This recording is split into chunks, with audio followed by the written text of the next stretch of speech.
मैं हूँ इरफान बशीर। मैं हूँ हुदा शाह। बुलेटिन में हमारे साथ देंगी हफ्सा आसिफ भी। सबसे पहले आपको बताएं कि दहशतगर्द अनासिर को हर कीमत पर शिकस्त देंगे। रियासत में रहना है, हमने दहशतगर्दी के खिलाफ जंग जीतनी है।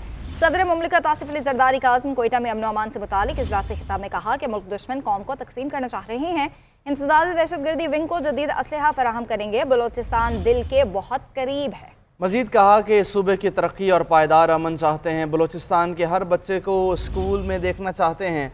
सदर आसिफ अली जरदारी की ज़ेर सदारत अमन अमान की सूरत हाल पर अहम इजलास हुआ। Chairman Peoples Party Bilawal Bhutto की भी शिरकत। वज़ीर आला बलोचिस्तान सरफराज बुगटी ने सूबे में अमन अमान की सूरत हाल पर ब्रीफ किया।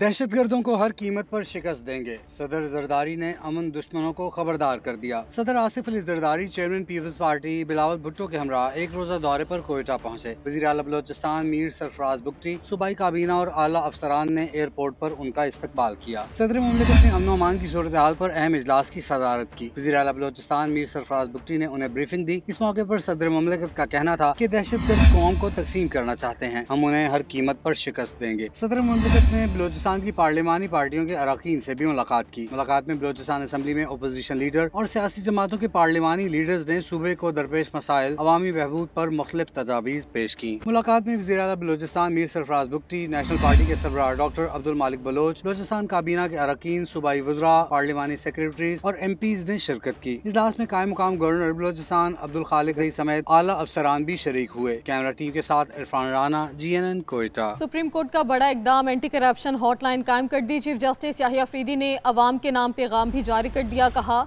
कोई रिश्वत ले तो मुझे बताएं, नाम खुफिया रहेगा, शिकायत फौरी सुनी जाएगी। निज़ाम अदल बिलखसूस सुप्रीम कोर्ट में तेज़ तरीन इंसाफ की फराहमी अव्वलीन तरजीह है। सुप्रीम कोर्ट ऑफिस के लामी के मुताबिक इकदाम आला अदलिया में एहतसाब और अवाम को फौरी इंसाफ में हाल रुकावटों को दूर करने के लिए किया गया। चीफ जस्टिस बदउनवानी से पाक माहौल को फ़रोग देने के लिए पुराज़्म हैं। उन्होंने वाज़ेह अल्फाज में कहा कि वो रिश्वत और सिफारिश को बिल्कुल बर्दाश्त नहीं करते। अगर कोई सरकारी या गैर सरकारी शख्स रिश्वत तलब करे तो फ़ौरन उन्हें बताया जाए। नए जजों के आने के बाद मुकदमात के फैसलों में मज़ीद तेज़ी आएगी। अगर किसी का मुकदमा सुप्रीम कोर्ट में दायर है तो फैसला बहुत जल्द मेरिट की बुनियाद पर हो जाएगा।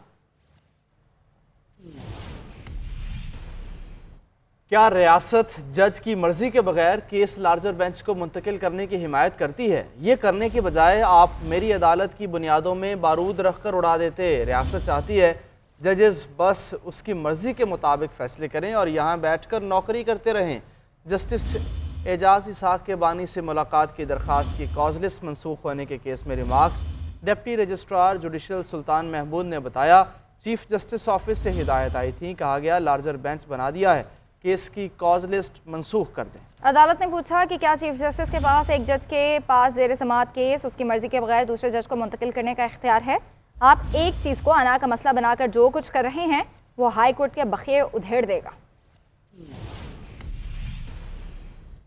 मानी PTI की जेल सहूलियात और जेल में मुलाकातों के हवाले से केसेस समाअत के लिए मुकर्रर। कायम मकाम chief justice Islamabad high court justice Sarfaraz Dogar की सरबराही में लार्जर बेंच कल केसेस की समाअत करेगा। जस्टिस सरबाब मोहम्मद ताहिर और जस्टिस आजम खान भी लार्जर बेंच में शामिल। लार्जर बेंच बानी PTI से मुलाकातों के 20 से ज़ायद केसेस की समाअत करेगा। बानी PTI की जेल मुलाकातों से मुतालिक तमाम केसेस को यकजा करके लार्जर बेंच तश्कील दिया गया था। आगे बढ़ते आपको बताएं चीनी का बहरान कैसे आया, तफसीलात मंजराम पर आ गई। दिसंबर से फरवरी तक 4 लाख टन से ज़ायद चीनी बरामद हुई।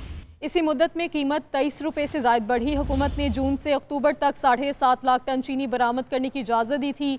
परचून में कीमत की हद 145 रुपये मुकर्रर थी। हद से ज़ायद कीमत होने पर बरामद मनसूख करने का फैसला हुआ।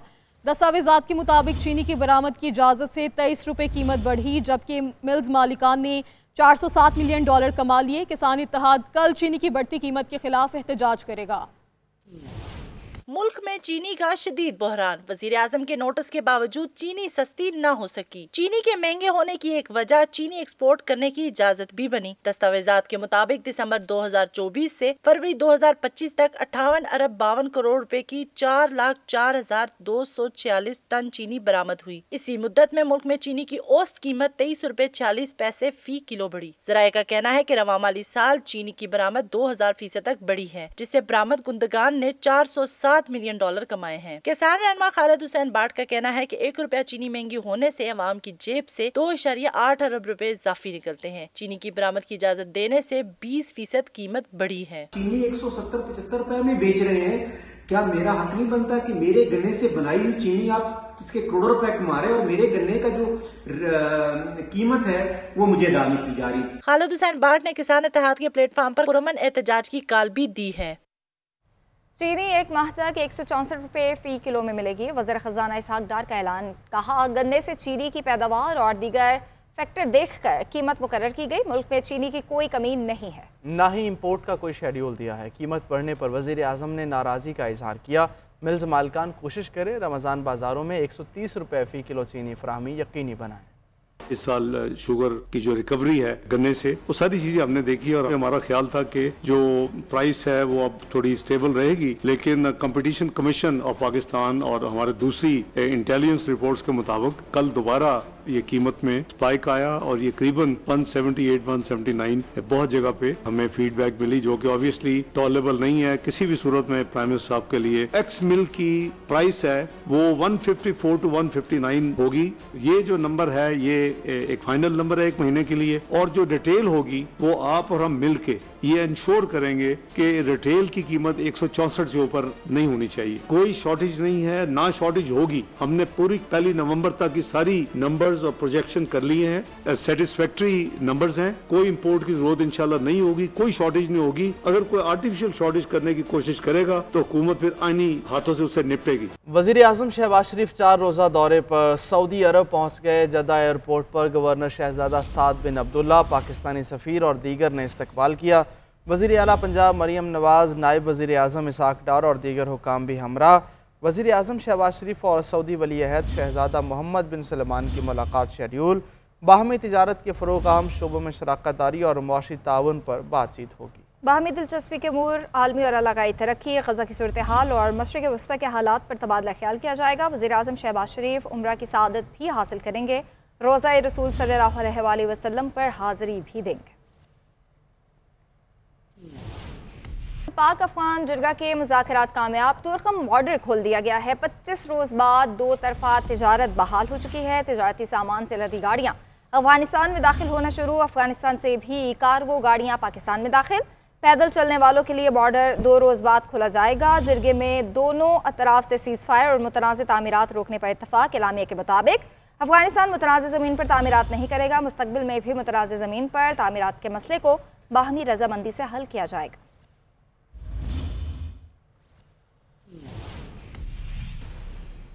और ख़बर ये कि साबिक़ वज़ीर आज़म नवाज शरीफ के साहबजादे हसन नवाज़ लंदन में टैक्स डिफ़ॉल्टर करार। बरतानवी हुकूमत की ताज़ा फहरिस्त में हसन नवाज़ को डिफ़ॉल्टर करार दिया गया। हसन नवाज़ ने अप्रैल 2015 से अप्रैल 2016 तक 9.4 मिलियन पाउंड का टैक्स नहीं दिया। बरतानवी टैक्स अथॉरिटी ने हसन नवाज पर 5.2 मिलियन पाउंड का जुर्माना आयद कर दिया। कानूनी माहिरीन के मुताबिक दिवालिया होने के बावजूद हसन नवाज पर आए जुर्माने की वसूली का इम्कान है। बरतानवी कवानीन में टैक्स चोरी के जुर्माने दिवालिया होने पर भी मुआफ नहीं होते। पब्लिक अकाउंट कमेटी का इजलास तोशाखाना रूल्स 1973 में खिलाफी ज़ाब्ता और गैर मिजाज तब्दीली से मुतालिक ऑडिट एतराज़ का जायज़ा लिया गया। कमेटी ने मामले पर 15 दिनों में जवाब मांग लिया। चेयरमैन PCB के इजलास में न आने पर कमेटी अरकान ने इज़हार बरहमी किया और आइंदा इजलास में चेयरमैन PCB को तलब किया। तफसीलात इस्लामाबाद से इस रिपोर्ट में देखिए।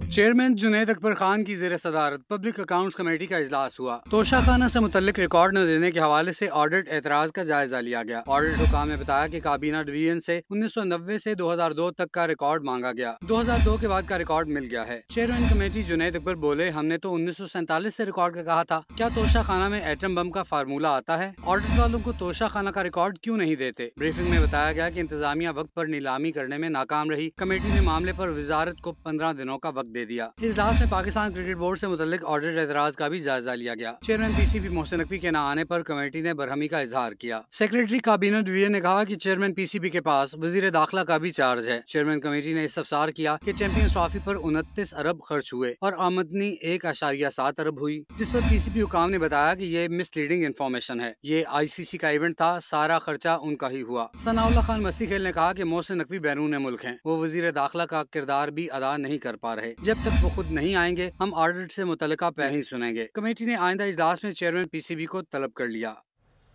ऑपोजिशन इत्तेहाद ने ईद के बाद अमन व अमान की सूरत हाल पर ऑल पार्टीज़ कॉन्फ्रेंस बुलाने का ऐलान कर दिया है। ऑल पार्टीज़ कॉन्फ्रेंस में हुकूमत के अलावा तमाम सियासी जमातों को दावत दी जाएगी। ऑपोजिशन इत्तेहाद ने तहरीक को मुनज़्ज़म करने के लिए मज़ीद ज़ैली कमेटियाँ तश्कील दे दी हैं।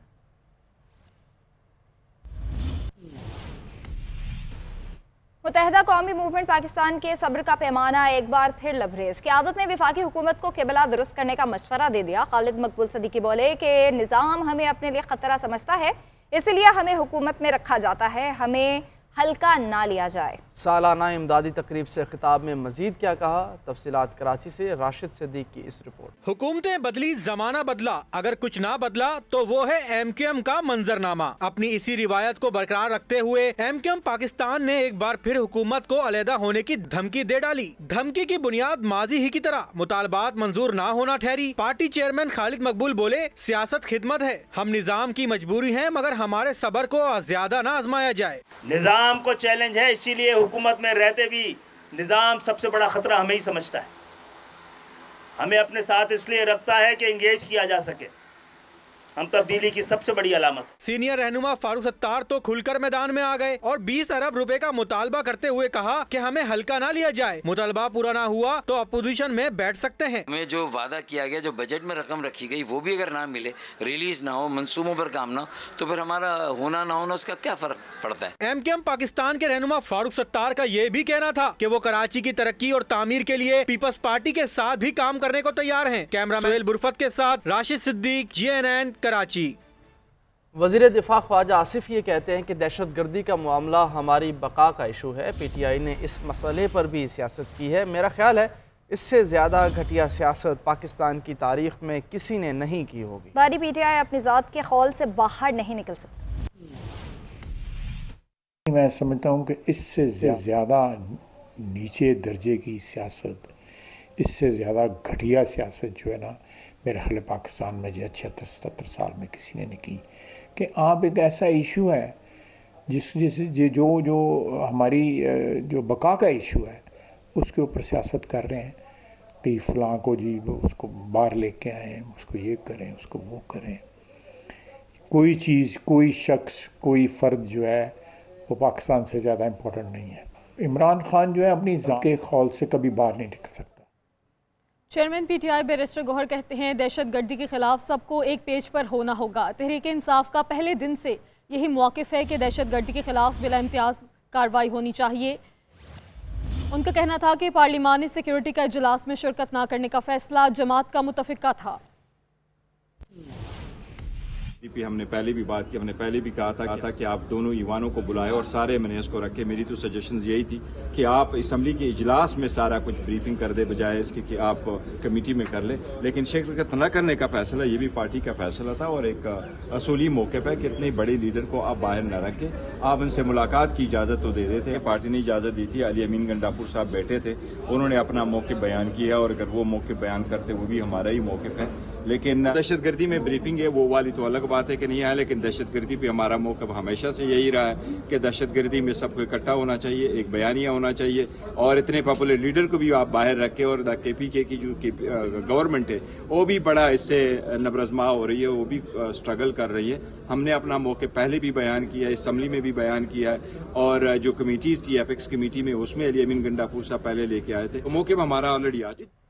मौसम की बात करें तो रावलपिंडी और इस्लामाबाद के मुख्तलिफ इलाकों में गरज चमक के साथ बारिश और यालाबारी, ठंडी हवाएं चलने से मौसम खुशगवार हो गया। महकमा मौसमियात के मुताबिक रावलपिंडी और इस्लामाबाद समेत पंजाब के मुख्तलिफ इलाकों में रात भर गरज चमक के साथ बारिश का इम्कान है। मौसम का मजीद अहवाल इस्लामाबाद से अपने नुमाइंदे फैज़ अहमद से। जी फैज़। शहरों में वक्फे से बारिश का सिलसिला शुरू हो चुका है, जिसके बायस मौसम खुशगवार हो चुका है। बारिश के बायस जुड़वा शहरों के कई इलाकों में हल्की ज़ाराबारी भी हुई है। मौसम की खुनकी में इजाफा भी हुआ है, मौसम खुशगवार हो गया है। ताहम महकमा मौसमियात के मुताबिक मतला है अबरआलूद रहेगा। कहीं कहीं जो है पहाड़ी इलाकों में गलियात में जो है बर्फबारी का सिलसिला जो है उसकी भी तवक्को की जा रही है। तमाम सिंध में जो है वो मौसम खुश्क रहेगा, जिसकी बायस गर्मी की शिद्दत में इजाफा होगा। इसी तरह ही जो है वो पंजाब भर में जो है वो बारिश का सिलसिला आज रात तक गिरजे चमक के साथ जारी रहने का इम्कान भी है। बारिश के बायस मौसम खुशगवार हो गया है। बात कीजिए सूरज की, तो सूरज की तपिश के बायस जो है गुज़िश्ता 2 रोज़ से गर्मी की शिद्दत में इजाफा हुआ था। ताहम आज अफ्तारी के बाद काले बादलों की ठीक है, शुक्रिया आपका फैज़। वफाकी हुकूमत ने ईद उल फितर की छुट्टियों का ऐलान कर दिया है। काबीना डिवीज़न ने 3 तातीलात का नोटिफिकेशन जारी कर दिया। सरकारी नोटिफिकेशन के मुताबिक ईद उल फितर की छुट्टियां 31 मार्च से 2 अप्रैल तक होंगी। महकमा मौसमियात के मुताबिक मुल्क में 30 मार्च को शवाल का चांद बासानी देखा जा सकेगा, क्योंकि 29 रमज़ानुल मुबारक को चांद की उम्र 27 घंटे होगी। तर्जुमान महकमा मौसमियात अंजुम नज़ीर कहते हैं कि यकम शवालुल मुकर्रम 31 मार्च बरोज़ पीर होगी। ईद उल फितर का हतमी ऐलान मरकज़ी रोयत हलाल कमेटी करेगी।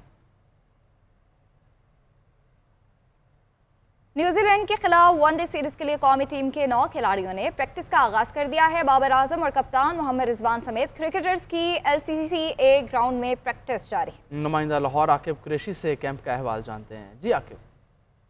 जी बिल्कुल, न्यूजीलैंड के खिलाफ वनडे सीरीज़ की तैयारियों के सिलसिले में कौमी क्रिकेट टीम का 3 रोज़ा कैंप जो है वो LCCA ग्राउंड में शुरू हो चुका है। मैं इस वक्त मौजूद हूँ LCCA ग्राउंड पर, जहाँ पर पाकिस्तान के क्रिकेटर्स 9 क्रिकेटर्स जो हैं वो प्रैक्टिस में मसरूफ़ हैं, जिसमें बाबर आजम, मोहम्मद रिजवान, नसीम शाह, तैयब ताहिर, फ़हीम अशरफ और जिसमें आकिब जवेद और वसीम जूनियर शामिल हैं। 9 क्रिकेटर्स हैं जो वनडे स्क्वाड में शामिल हैं। 3 रोज़ा प्रैक्टिस कैंप जो है वो लाहौर में लगा है। 23 मार्च को ये 9 के 9 क्रिकेटर्स लाहौर से न्यूजीलैंड के लिए रवाना होंगे। जब अगर कैंप की तैयारियों के हवाले से बात करूं तो यहाँ पर खिलाड़ियों ने, जो बल्लेबाज हैं, उन्होंने नेशनल क्रिकेट अकेडमी के कोचेस की ज़ेरे निगरानी यहाँ पर प्रैक्टिस की, जबकि मोहम्मद रिजवान ने कम से कम 1 घंटा जो है वो विकेट कीपिंग की स्पेशल प्रैक्टिस की। यहाँ पर जो नेट बॉलर थे उनके साथ मिलकर मोहम्मद रिजवान ने विकेट कीपिंग की प्रैक्टिस की, जबकि बाबर आजम को एक अलहदा नेट में प्रैक्टिस करते देखा गया, जहाँ पर उनको लंबी बारी लेने का कहा गया। हार्ड हिटिंग नहीं थी लेकिन उनको लंबी बारी लेने का कहा गया। जबकि आकिब जवेद, वसीम जूनियर और नसीम शाह के लिए एक लेदर नेट लगाया गया था।